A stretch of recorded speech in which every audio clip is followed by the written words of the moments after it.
Hello বন্ধুরা, কেমন আছো তোমরা সবাই? আশা করি অনেক অনেক ভালোই আছো। আর তোমাদের ভালোবাসায় আমিও অনেক ভালো আছি, কারণ তোমরা আমাকে যে পরিমাণে ভালোবাসা দিয়েছ এবং সাপোর্ট দিয়েছ তা আমি কোনোদিন ভুলতে পারবো না। তাই তোমাদেরকে মজা দেওয়ার জন্য আবারও একটি নতুন গল্প নিয়ে হাজির হলাম। গল্পটি শোনার মতো, আশা করি তোমাদের দাঁড়িয়ে যাবে এবং তোমরা হাতের কাজ করতে সবাই হেডফোন নিয়ে বসে যাও। যদি আমার গল্প শুনে মজা পাও তাহলে অবশ্যই আমার চ্যানেলটি সাবস্ক্রাইব করবে। তো চলো বন্ধুরা, আমরা কথা না বাড়িয়ে আসল গল্পে চলে যাই।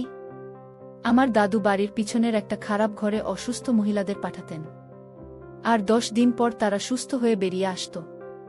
দাদু শুধু মহিলাদের চিকিৎসা করতেন। একদিন আমিও ঘরের দিকে যাচ্ছিলাম, তখন মা আমাকে ধরে অনেক মার দেয় আর বলে, খবরদার, যদি কোনোদিন ঘরের আশেপাশে তোকে দেখি তাহলে তোর পা ভেঙে রেখে দেব। একদিন আমি অসুস্থ ছিলাম। আমার মনে হলো দাদুর এই খারাপ ঘরে গেলে আমিও ঠিক ছুঁয়ে যাব। কিন্তু যেই আমি ঘরটায় পা রাখলাম আমার শরীরটা কেঁপে উঠল আর আমি জ্ঞান হারিয়ে পড়লাম। কারণ ওখানে তো আমার নাম তাহমিনা। আমার বয়স 11.5 বছর। আমার দাদু গ্রামের একজন ছোট্ট ডাক্তার। আমাদের অনেক বড় বাড়ি ছিল, কিন্তু সেখানে এমন এক ঘর ছিল যেখানে কারও ঢোকার অনুমতি ছিল না। আমার বয়স তখন কম ছিল, তাই আমার অনেক জানতে ইচ্ছে করত ঘরটায় কি আছে। ঘরটা আমার দাদুর ছিল। সত্যি বলতে সেটা ঠিক ঘর নয়, সেটা একটা বড় হোল ঘর, যেখানে অনেক বড় বড় গেট ছিল। আমি বাড়ির সব কয়টা ঘর ঘুরে বেড়াতাম। আমি 8 ভাইয়ের একমাত্র বোন, তাই সবার অনেক আদরের। কিন্তু ওই ঘরে যাওয়া আমারও বারণ ছিল। মা বলতো, তুমি ওই ঘরে কখনোই যাবে না। ঘরের সব খারাপ জিনিসপত্র রাখা আছে। কিন্তু ওই ঘরে যদি খারাপ জিনিসপত্র রাখা থাকে তাহলে দাদু মহিলাদের কেন ওই ঘরে নিয়ে যেত? 10 ধরে সেই মহিলারা ওই ঘরেই থাকত। 10 দিন পর তারা বাইরে আসত আর নিজেদের বাড়ি ফিরে যেত।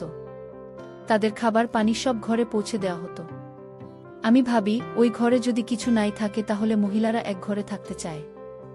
আমার মা আমাকে এই বলে ভয় দেখাতো যে ওই ঘরে গেলে আমার ভয় পেতে পারি। একদিন সকালবেলা আমি একটা মহিলার কান্নার আওয়াজ শুনতে পাই। তারপর দেখি দাদু উঠোনে বসে আছে আর একজন মহিলা 2 পায়ের কাছে বসে বলছে, আপনি আমাকে ওই ঘরে পাঠিয়ে দিন। আপনাকে ভগবানের দিব্যি, আমি অনেক কষ্টে আছি।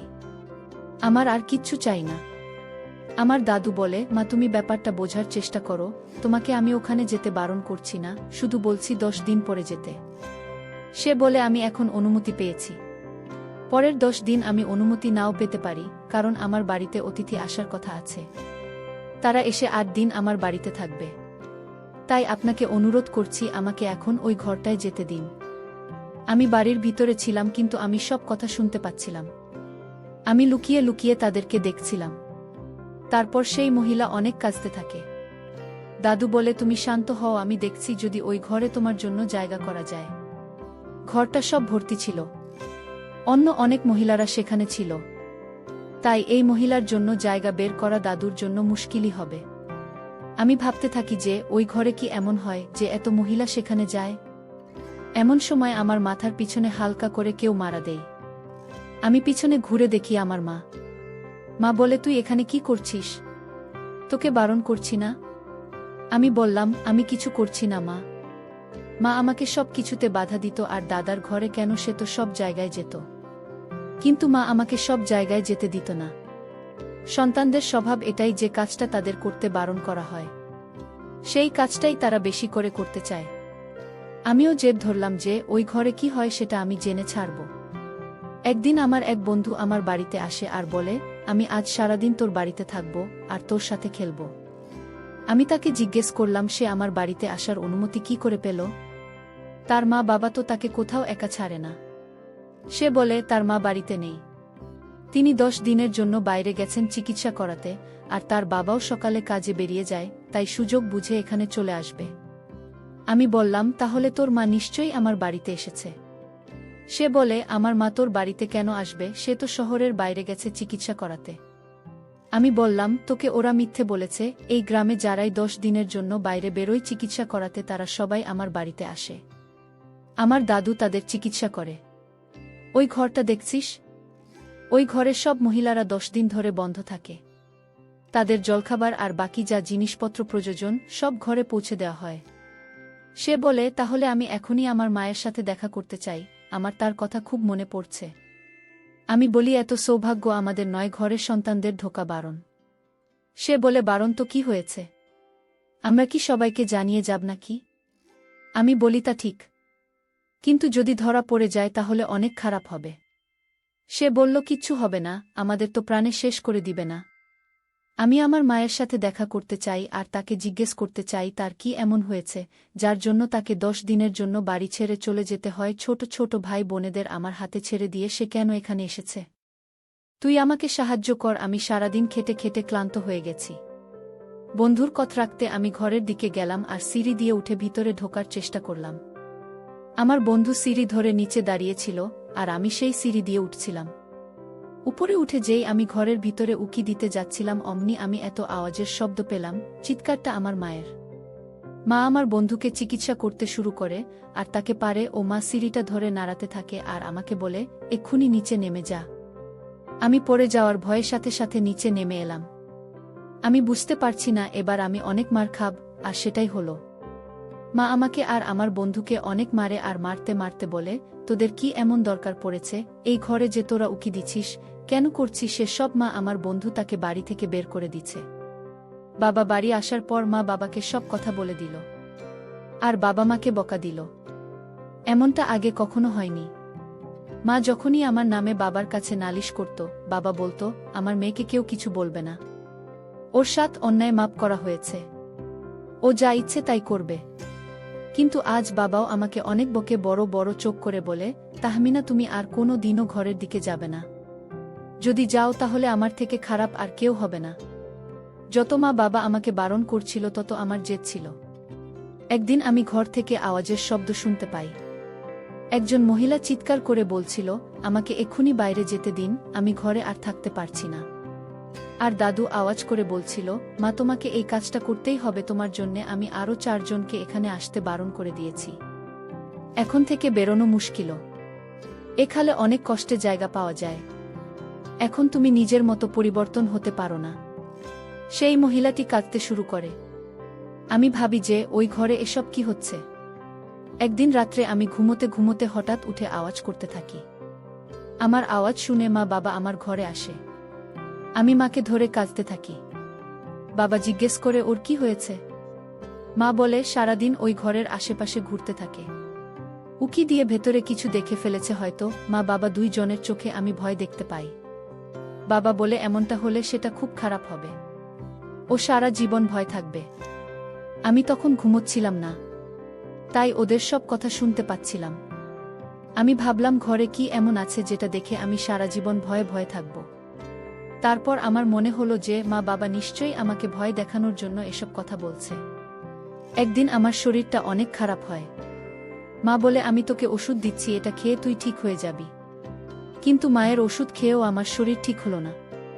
আমার শরীরটা অনেক ব্যথা করছিল। মা নিজের কাজে ব্যস্ত ছিল, বাড়িতে আর কেউ ছিল না। আমার মনে হলো মহিলারা ওই ঘরটায় গিয়ে ঠিক হয়ে যায়। বলা হয় যে ওই ঘরটায় গেলে জীবনের সবথেকে বড় সমস্যা দূর হয়ে যায়, আমাদের 50 বছরের রোগ সেরে যায়। তো আমার শুধু শরীর ব্যথা হয়েছিল।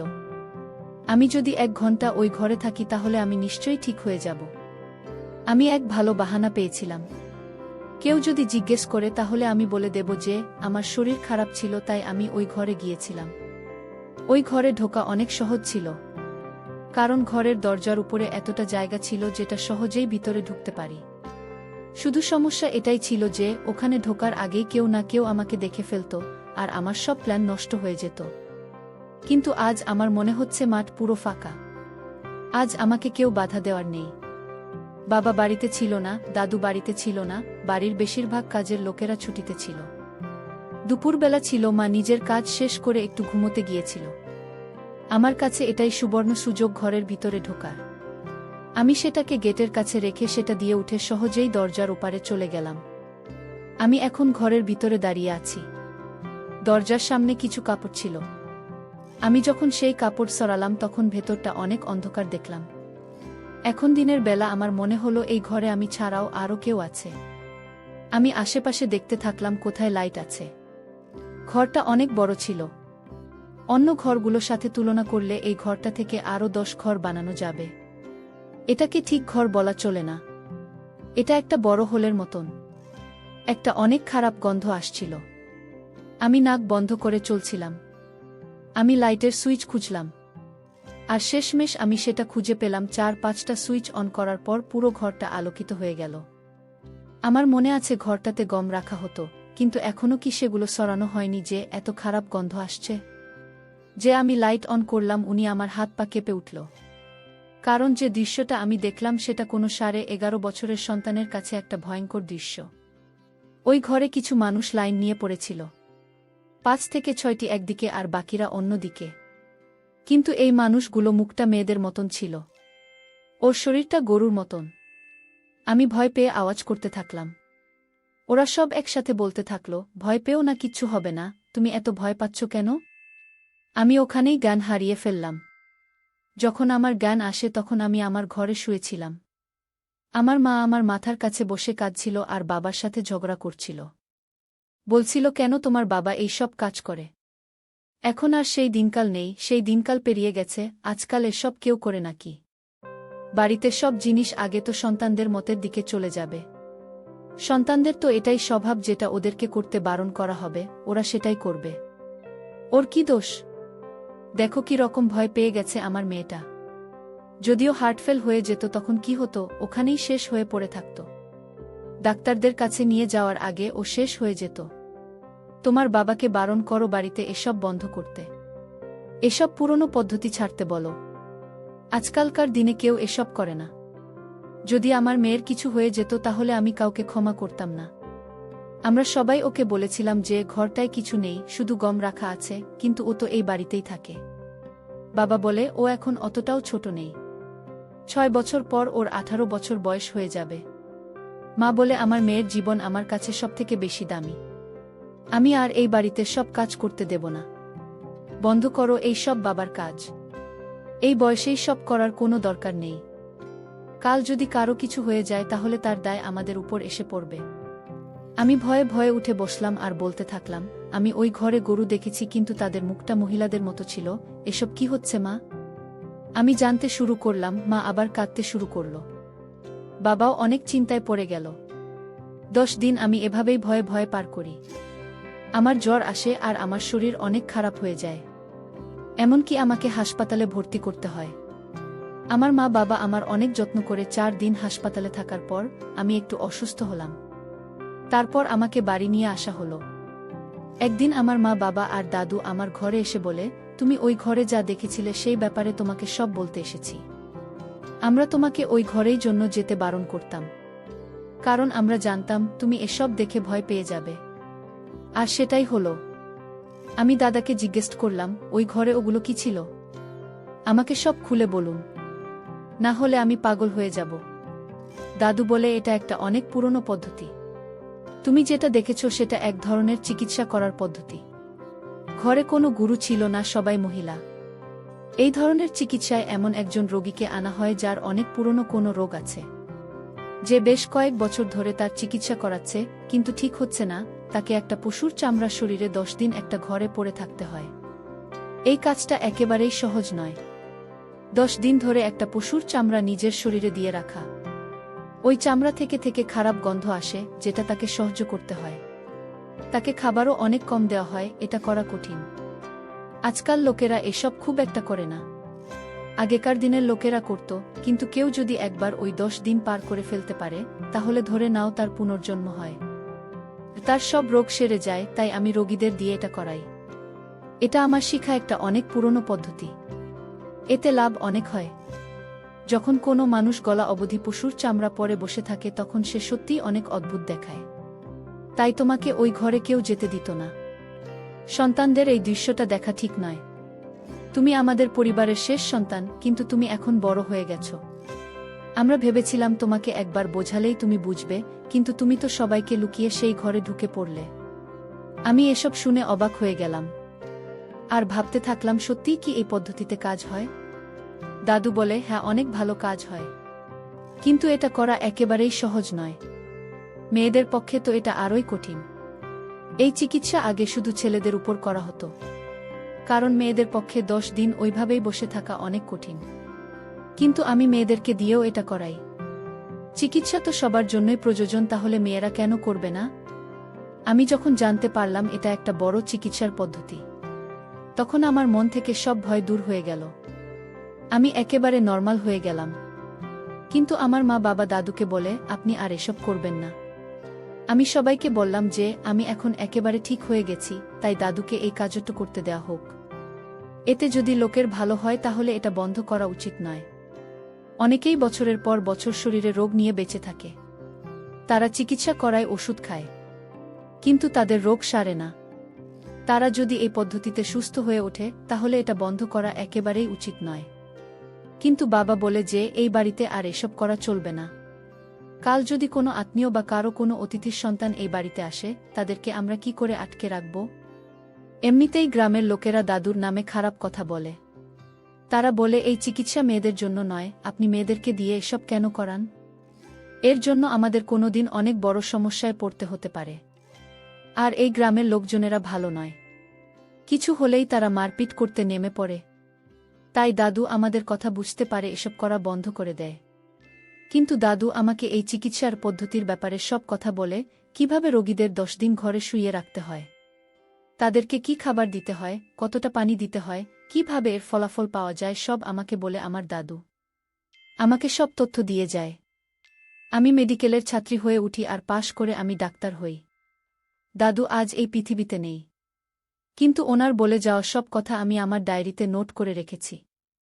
আমি পদ্ধতিটা করার জন্য একটা অনেক ভালো ঘর খুঁজে বাহির করি। সেই ঘরটা আমি পরিষ্কার করে তাতে অনেকগুলো স্টাইল সেট করে ছোট ছোট ঘর তৈরি করি। আর আমি দাদুর এই চিকিৎসা আবার নতুন করে শুরু করি। এখন শুধু গ্রামের লোকেরা নয়, গ্রামের আশেপাশের লোকেরা আমার কাছে আসে আর 10 দিন নিজেদের আমার কাছে সমর্পণ করে দেয়।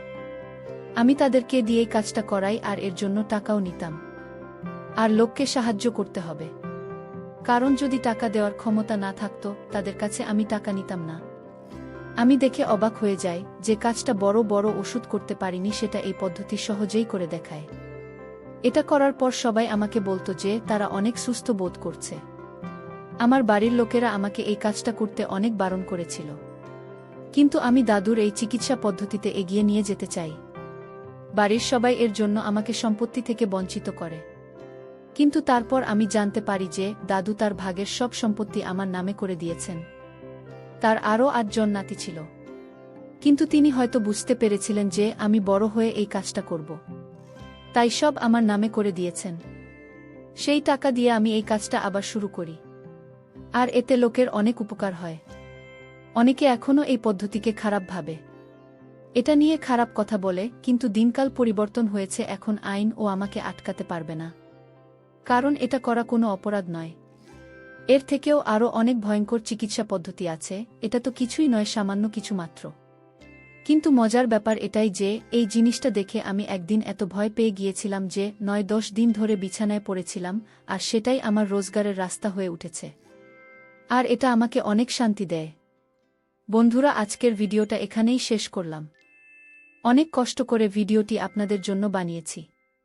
যদি ভিডিওটি আপনাদের ভালো লেগে থাকে তাহলে একটা লাইক করবেন এবং চ্যানেলটি অবশ্যই সাবস্ক্রাইব করবেন, এই আশা ব্যক্ত রেখে আপনাদের কাছ থেকে বিদায় নিচ্ছি আমি। দেখা হবে আগামীকালের নতুন কোনো ভিডিওতে। সে পর্যন্ত সবাই ভালো থাকুন, সুস্থ থাকুন। ধন্যবাদ।